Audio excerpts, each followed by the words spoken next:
Una vintena de persones destacades de la societat valenciana, entre ells el rector de la Universitat de València, Esteban Morcillo, o l'escriptora Carmen Amoraga, a més d'empresaris i esportistes, han promogut una iniciativa per a obrir una televisió pública en valencià. Al Consell Valencià de Cultura, ahir de vesprada, es va presentar esta iniciativa a la qual s'han adherit nombroses persones. Tots ells donen suport a una iniciativa legislativa popular que d'ací a poc buscarà les signatures dels ciutadans.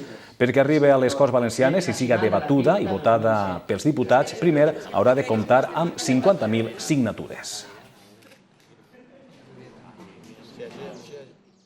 He donat suport a la iniciativa perquè pense que és necessària una televisió pública valenciana per a garantir els drets lingüístics de la nostra gent que estan reconeguts a la Constitució i a l'Estatut d'Autonomia. És important, evidentment, el treball que es puga fer a l'escola en el valencià, però és fonamental el que els mitjans de comunicació parlen en la nostra llengua. No hem de repetir errades que s'han comès per part dels gestors de Ràdio i Televisió Valenciana i hem de fer-ho millor.